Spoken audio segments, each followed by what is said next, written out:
तुरंत जाकर ये खुशखबरी अर्पिता को सुनाती हूँ। ये है साक्षी, जो मिठाई का डिब्बा लिए उस छोटे से घर के अंदर आती है, जहां घर में साक्षी की बचपन की सहेली अर्पिता अपने गरीब माता पिता साधना और अजीत के साथ बैठी थी। अरे साक्षी, तू डफर कहीं की, अब जल्दी से अपना मुंह खोल, मुझे तेरा मुंह मीठा करवाना है। अब बताएगी भी कि किस खुशी में मिठाई खिला रही है। हाँ साक्षी बिटिया, क्या खुशखबरी है? काकी जी, अर्पिता, मेरा ना रिश्ता तय हो चुका है और 8 दिन बाद ही मेरी शादी है। क्या? 8 दिन बाद तेरी शादी होने वाली है और मुझे इस बात की खबर ही नहीं? मुझे भी कुछ पता नहीं था अर्पिता, वो तो पिताजी ने अचानक से मेरा रिश्ता तय कर दिया। वो छोड़, तू कल से मेरे घर आ जाना, हमें शादी की बहुत सी तैयारियां करनी है। साक्षी, एक समस्या है, जब तेरी शादी है ना उसी समय मुझे शहर की एक कंपनी में इंटरव्यू देने जाना है और इस नौकरी के लिए मैंने बहुत मेहनत की है। क्या तू मेरी शादी में नहीं रहेगी? अरे नहीं नहीं अर्पिता, तू ये इंटरव्यू कैंसिल कर दे। साक्षी बिटिया, तू तो जानती है ना, हम जैसे गरीबों ने कितनी मुश्किलों का सामना करके अपनी बेटी अर्पिता को पढ़ाया है। अगर अर्पिता को यह नौकरी नहीं मिली तो हमारी सारी मेहनत बर्बाद हो जाएगी। हाँ साक्षी, मुझे भी बहुत बुरा लग रहा है कि मैं अपनी बहन से बढ़कर सहेली की शादी में नहीं रह पाऊंगी, पर बहन तू भी मेरी मजबूरी समझना। अच्छा ठीक है। थोड़े समय बाद साक्षी वहां से चली जाती है। अर्पिता एक छोटे से गांव में अपने छोटे से घर में अपने गरीब माता पिता के साथ बड़ी गरीबी अवस्था में अपना जीवन बिता रही थी। साक्षी और अर्पिता दोनों बचपन की सहेलियां हैं। हाल ही में अर्पिता ने अपनी पढ़ाई पूरी की थी। इधर साक्षी उसी गांव में अपने घर में आती है, जहां घर में साक्षी के माता पिता हरीश और मेनका थे। हरीश उसी गांव की एक कंपनी में नौकरी करता है। साक्षी, अच्छा हुआ तू आ गई। चल, हमें तेरे लिए शादी का जोड़ा लेने जाना है। माँ, कल अर्पिता आएगी तो हम उसी के साथ कपड़े खरीदने चले जाएंगे। साक्षी अर्पिता के बिना कोई काम नहीं करती थी। बहरहाल 8 दिन यूं ही गुजर जाते हैं और साक्षी की शादी शहर में रहने वाले हरीश के दोस्त मनदीप के बेटे महेश के साथ हो जाती है।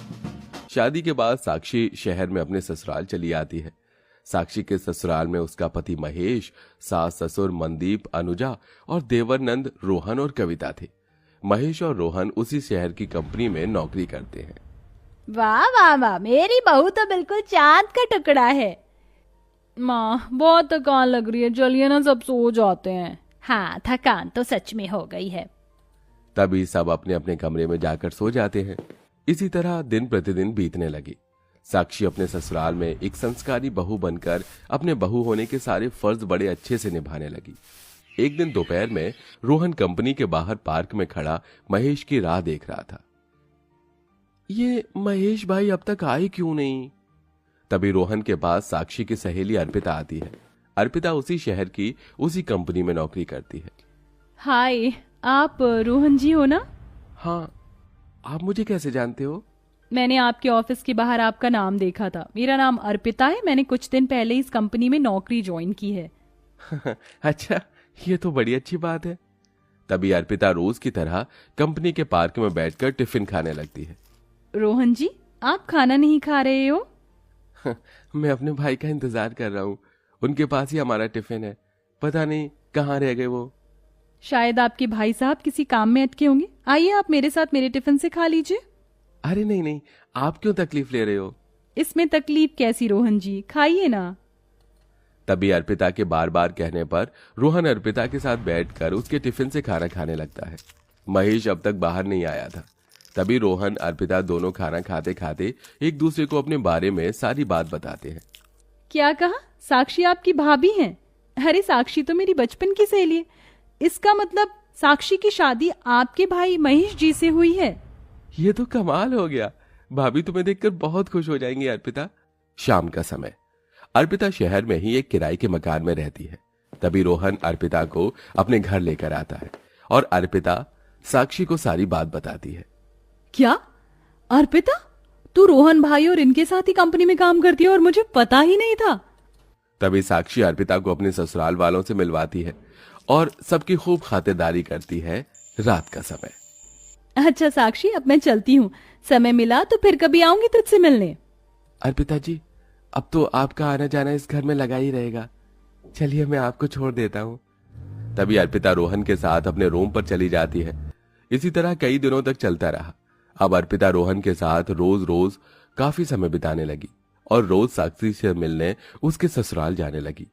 अब इन सबसे एक दिन रोहन अर्पिता दोनों को एक दूसरे से प्यार हो जाता है। एक शाम अर्पिता और रोहन के कमरे में बैठे थे, तभी महेश रोहन के कमरे में आता है। रोहन, मैं जरा तेरे वॉशरूम होकर आता हूं। वो क्या है ना, मेरे वॉशरूम में पानी नहीं आ रहा है। हाँ भैया, जाइए ना। रोहन जी, आप कब अपने प्यार के बारे में अपने परिवार वालों को बताएंगे? 1-2 दिन में बता दूंगा मैं अपने परिवार वालों को अपने प्यार के बारे में। अच्छा तुम यहीं बैठो, मैं 2 मिनट में आया। रोहन कमरे से बाहर चला जाता है। थोड़े समय बाद महेश बाथरूम से बाहर आता है। अरे अर्पिता जी, आप अकेले क्यों बैठे हो? चलिए हम बाहर सबके साथ बैठते हैं। तभी अर्पिता महेश बातें करते करते एक साथ रोहन के कमरे से बाहर निकलते हैं। तभी साक्षी उन्हें देख लेती है। महेश जी, अर्पिता के साथ रोहन भाई के कमरे में क्या कर रहे थे? रोहन भाई तो यहाँ है, फिर अर्पिता और महेश जी दोनों कमरे में अकेले क्या कर रहे थे? दोनों को देखकर साक्षी के मन में शक बैठ जाता है। तभी अर्पिता महेश के साथ खूब हंसी मजाक करती है। ये देखकर साक्षी के दिल में और भी ज्यादा गलतफहमी घर करने लगती है। अर्पिता महेश जी के साथ इतनी, कहीं इन दोनों के बीच कुछ चल तो नहीं रहा? नहीं नहीं नहीं, ऐसा नहीं हो सकता। महेश जी तो मुझसे प्यार करते हैं, वो अर्पिता के साथ कैसे? पर अर्पिता और महेश जी जिस अंदाज में एक दूसरे के साथ हंसी मजाक कर रहे हैं, ये देखकर तो यही लग रहा है जैसे इनके बीच कुछ है। अर्पिता, तुझे जाने में देर नहीं हो रही है? हाँ, काफी समय हो गया है मुझे। तभी रोहन अर्पिता को लेकर चला जाता है। अब इधर साक्षी रात भर उसी बात को लेकर परेशान रहने लगी। अगले दिन सवेरे तभी रोहन अपने परिवार को अर्पिता और अपने प्यार के बारे में बताता है। क्या सच में? अर्पिता तो बड़ी प्यारी बच्ची है रोहन, तू चिंता मत कर, अब तेरी शादी अर्पिता के साथ ही होगी। अरे बाप रे, ये अर्पिता तो हमेशा के लिए इस घर में आ रही है, इसका मतलब अब तो वो रोज रोज महेश जी के साथ? नहीं नहीं नहीं नहीं, नहीं। माँ जी, अर्पिता तो कितनी गरीब है, रोहन भाई को तो अच्छी से अच्छी अमीर घराने की लड़की मिल सकती है। बहू, हमें अर्पिता की गरीबी से क्या लेना देना है? अर्पिता जैसी संस्कारी लड़की हमारे रोहन को कहीं नहीं मिलेगी। मैं सब समझती हूँ, ये सब अर्पिता ने जानबूझकर किया है। अर्पिता महेश जी को पाने के लिए इतना नीचे गिर गई कि वो मेरे देवर से शादी करने जा रही है। अब साक्षी तो कुछ और ही समझ रही थी।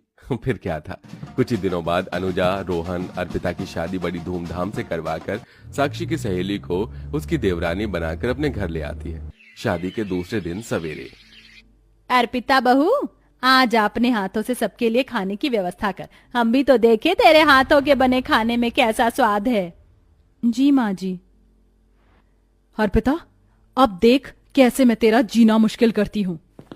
थोड़े समय बाद साक्षी अपने कमरे से बाहर आती है और रसोई में जाती है, तो अंदर रसोई में अर्पिता महेश को पानी दे रही थी। ये देखकर साक्षी के मन में और शक बैठ जाता है। ये सब क्या है महेश जी?